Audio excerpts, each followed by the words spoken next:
Hello everyone and welcome to game 4 in the series between xSix's Sleep versus TSL's Polt here on Antigua Shipyard. Sleep spawning as the red Zerg at what I'll call the 5 o'clock position. Meanwhile, Polt spawning across the map as the blue Terran player at the 11 o'clock position. Terran versus Zerg on a rather large map, and I do believe that this is forced cross spawns. One thing to note, there are no gold mineral patches here, just the standard blue in the center, and we'll see how these players play out game 4. So far, Sleep has been playing very impressively, and it shows with a 2-1 lead in this series. We'll see what Polt can do, as Polt now sitting over here and now establishing his front door. So far, Polt has really been trying to get in a lot of harassment, trying to deal some early damage, but Sleep has been able to counter the Hellions, and with the early use of metabolic boosted lings, maintain map control even against those speedy Hellions, and also being able to keep up in terms of macro. It really felt like Polt had a window of opportunity in game 3 to take the lead, but in perhaps a little bit of too much of a delay in the attack, or perhaps Polt just getting caught out of position, not rallying his troops to his main units, and the reinforcements coming in late, as Sleep was able to really dwindle down Polt's attacking force until he had an overwhelming lead in terms of his gas army, and then just simply attacked with Mutalisks and even did some bad trades later in the game, but by that point it was too late.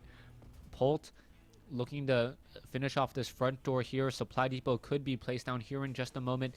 Meanwhile, it looks as though a factory is going to be coming in just a second, as Polt does have 3 harvesters on gas. Supply depot should be coming down momentarily. SCV already doing its scouting. Meanwhile, a hatchery being placed down by Sleep, and this is going to be followed by an extractor pool coming in from Sleep, so the metabolic boost will be ready as long as the extractor has 3 drones on it. Yes, finally getting 3 drones, as the drone now forced to retreat. That drone pretty much saw everything it needed to see. It saw that there was a refinery, and it most likely knows that a factory will be coming in, and then we should be seeing a reactor added on in just a moment. We'll see if Polt tries to go for any more bunker shenanigans. He did so in game 3, and I think it was very, very effective, but it really didn't translate into that much damage. Sleep was able to really macro back up. He didn't over respawn. He produced enough units when he needed units, and then produced workers when he needed workers, and that is a sign of a very, very intelligent and very strong Zerg player in Sleep. Sleep now getting in some Zerglings. He is training up 1 queen at the natural expansion, wanting to get that queen down on the low ground so it can tank that damage before the Zerglings try and surround it. It looks as though 2 Marines already making their way across the field, as the Hellions will be making their way across the field momentarily as well. Sleep currently supply blocked 27/28, or will be supply blocked, as the Zerglings try to finish off the SCV. The SCV, yes, does jump inside, and so does a Marine. The Zerglings being very, very smart, almost creating a wall, as the SCV now repairing this one spine crawler, taking a lot of damage. Sleep is going to be in a bit of trouble. No, in comes the queen, and the queen and now going after the SCV. SCV does get taken down. Polt is in trouble. The bunker is now being salvaged, and that is a great way to utilize the resources. Polt only losing 175 resources in that harassment. It could have been much, much worse, up to 250, as we also have Polt, as we also have Polt now getting up a spine crawler on the front ramp. Second command center for Polt nearly completed. Stim pack now being researched, and interestingly enough, he's starting Stim pack without having any more barracks down. He's only running off of 1 gas, so Polt is not going to be able to get into heavy siege tanks anytime soon, and the game will really be dictated by how successful Polt is with these Hellions. Ooh, nice unburrow, as Sleep now taking damage from those Hellions. The burrow will be completed in just a second, and then the Hellions will be forced to drive away, able to do exactly that. A queen does come down the ramp, and he was unable to really deal any serious damage here. Evolution chamber now on the back door.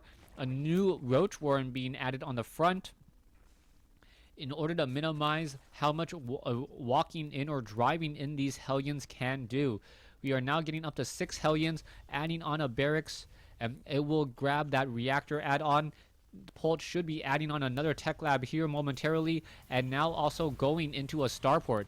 It looks as though, no, it's going to be going in for a reactor instead, and then perhaps swap it with the starport to double train medevacs. Hellions, we'll see what is going to happen with these Hellions here. The Hellions simply on patrol, making sure that perhaps no overlords or perhaps no drones make their way inside in order to try to establish a hatchery there. We are going to be sitting on 2 bases by both players, and Polt still behind drastically in terms of harvesters, 28 compared to 48, so a 20 harvester difference at this point.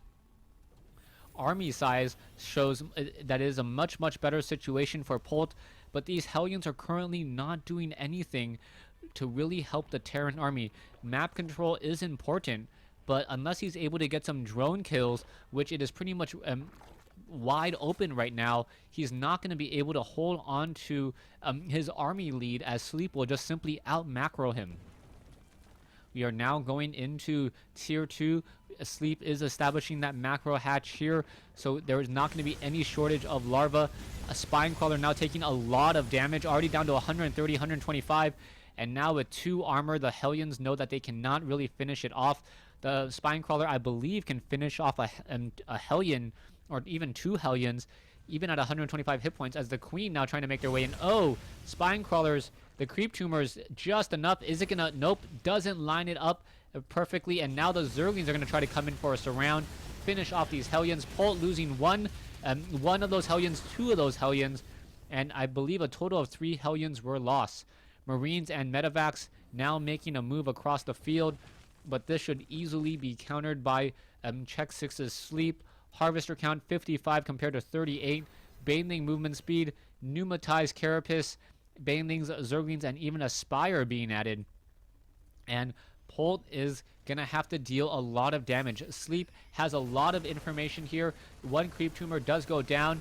1 overlord goes down as well. Creep tumors all getting destroyed up on the high ground as the Banelings now simply retreating. 1 spine crawler not going to hold up to so many Marines, as Sleep with so many creep tumors here may position himself in just a second. Now we also see Marines trying to engage the Banelings. Are they going to find their target? It looks as though, yes, 1 does hit, and now no more hit as the Polt now flying away with those medevacs. The front door has been walled off. Only 1 supply depot is down. Now unloading up on the high ground. Sleep may lose this overlord. He does, as the Zerglings still holding the center portion of the map. A 3rd command center now being built by Polt. No sign of a 3rd hatchery from Sleep at the 3rd base yet. He is still running off of 3 hatcheries with the help of that macro hatch, but is it going to be enough? Also, no ventral sacks. The overlords going to be traveling at the same speed as a Thor at this point, but since they can fly, it does help them out tremendously, as we are now going into 2-2 upgrades. Both players don't want to engage. Harvester count 54 compared to 48, and we'll see what Sleep has in store. Sleep is still down by, or he was down by some food momentarily, but now getting up some Mutalisk and looking to get in a lot of harassment. Overlords are in position to prevent that orbital command from landing. You can see that the Marines now making their way over, doesn't know about the creep just quite yet, but the Overlord will get destroyed. Still spewing creep, and it's going to take a little bit of time before all of that creep does slowly recede. Sleep now establishing double extractors here. Sleep knowing that he really needs to get in a lot more gas if he wants to stay competitive in this game. He is still only sitting on about 400 gas a minute. And if he really wants to build that Mutalisk ball, now training up 15 drones at a time, if he really wants to build up that Mutalisk ball, he needs to have the economy to support it. Sleep doing a bit of long distance mining with these drones, and now you can see the drones are going to do 1 long trip and then be able to come in for a short trip, as the Mutalisk now going after some tech labs. The tech lab now down to 102 hit points. Marines are on their way, finally making their way over. The tech lab down to 1 hit point. It does get taken down. as the Marines try and chase away those Mutalisks.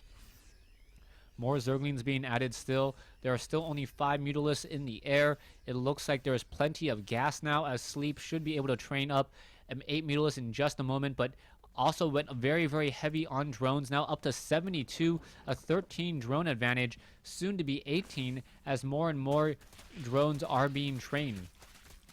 We are now up to a 17 drone advantage. Infestation Pit being built. Also Zerg Flyer Attack level 2 as the Mutalisks do back off. The Banelings getting destroyed by TSL Polt. So that is only one Baneling there. That Baneling is not going to deal enough damage to really take down any of those Marines unless those Marines are already stimmed. You can see, oh, just enough. The Baneling does get taken down. The missile turret does spot it, and down it goes. Banelings now being retrained and back at home. 24 Banelings being added, 34 in total. So that is a lot of Banelings, as we are also going into Hive Tech. Mutalisks still causing a lot of harassment, and he doesn't have a lot of Mutalisks, only 5 at this time, but he is really making them, he is really using them very effectively, causing a lot more Marines to be trained, and that is going to be perfect when these Banelings try and find their target. The Banelings deal 43 damage, one-hit wonders, but really good at destroying a Marine army. And they should be upgraded to 3-3 once Hive Tech is completed. 2-2 upgrades now coming in for the Marines. Meanwhile, level 1 weapons upgrade on all of the vehicles, as we see also another hatchery being built at the 7 o'clock expansion location. Sleep and Polt, both sides up to 200 food, or pretty much near 200 food. And now it is going to be who can engage better and more efficiently. Now, taking a look at the unit combinations and the army, both sides are very, very heavily invested in terms of their mineral army. Zerg up to almost 7,200, but both sides also relatively slow in the gas count. So, or low in the gas count. Surprised that I don't see any infestors just quite yet.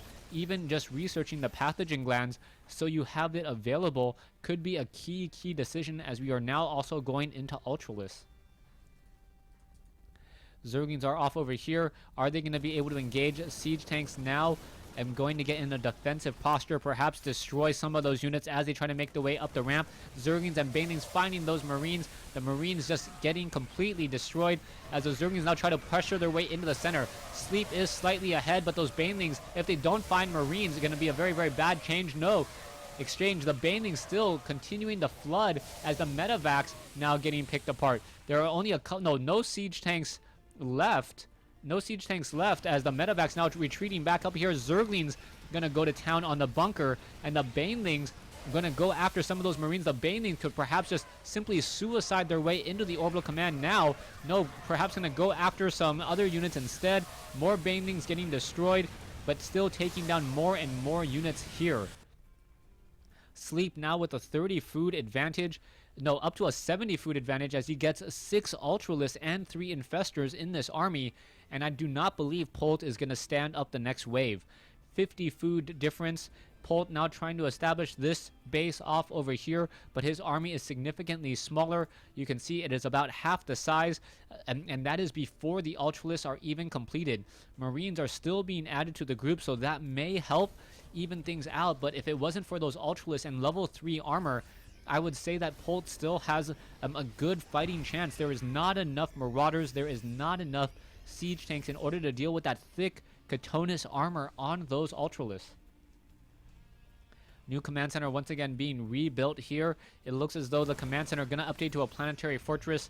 Will Sleep try to establish up a new base, as the Zerglings now simply crashing into the command center, canceling the upgrade to an orbital or to a planetary fortress, as all the units once again back off. Siege tanks in position, now ready to start shelling away at any Zerglings that try to come up the center, but the center Zelnaga Tower does belong to Sleep at this point. Polt still down by about 30 food. Will it be enough? We are now going into a greater spire, so after a wave of Ultralists, we are going to have perhaps a wave of Broodlords. And those Broodlords are going to be dropping 3-3 Broodlings, which is always a very, very dangerous sight. There are still 4 Mutalisks out in play. Those Mutalisks are upgraded 2-0, so not too shabby whatsoever. Polt now looking to do a stim rush inside this base here, but there are 2 Banelings in this group. And if those Banelings get focused down, there's not much that can be done. Zerglings still hiding here and should be able to get some of these Marines. The Zerglings do have 3-3 upgrades as the Zerglings now going after the Marines. The Medevacs trying to heal, and now all of the Marines are perhaps going to get surrounded. Yes, the Medevacs do pick them up. And now Mutalisks and Ultralisks lying in wait. 6 armor on those Ultralisks, and they need to attack soon before 3-3 upgrades complete. Ultralisks now charging in. We could perhaps be getting some fungal growth. Infestor is getting destroyed before they get off any fungal growth here, but this is a very good flank. Ultralisks with perhaps way too many hit points. The Marines now being forced to back off. Mutalisks going to try to finish this all up as the Mutalisks go after the Marines. Ultralisks absorbing much of the damage, and it looks as though we are still going into more and more Ultralisks and more Infestors. 192 versus 106. Where are the rest of those units? We have 6 Ultralisks on the field, a lot more Zerglings, but they are not really swarming in as much as I would like to see. More fungal growths coming in, a new Ultralisk coming in as well, as the 4 Ultralisks still destroying the sensor towers and causing problems for Polt. Ultralisks are now attempting to retreat. There is 1 low hit point Ultralisk. The Marines perhaps able to catch up. No, unable to do so, especially with that improved armor there. Ultralisks once again trying to turn back around. 2 Ultralisks go down. Sleep should have saved the 2 low hit point Ultralisks. Perhaps get some transfusions in. But with now Corruptors being added, things are going to get changed around once more, especially with no Vikings. Broodlords will be able to morph in over here and then just start shelling away with those broodlings. Zerglings now surrounding here. Ultralisks going after some mules as the command center does cancel the upgrade to a planetary fortress and lift off. There's the GG. Polt says good game, and xSix's Sleep beats TSL's Polt in a best of 5 series 3-1. Thanks for watching. Thanks for listening. Hope you guys enjoyed it.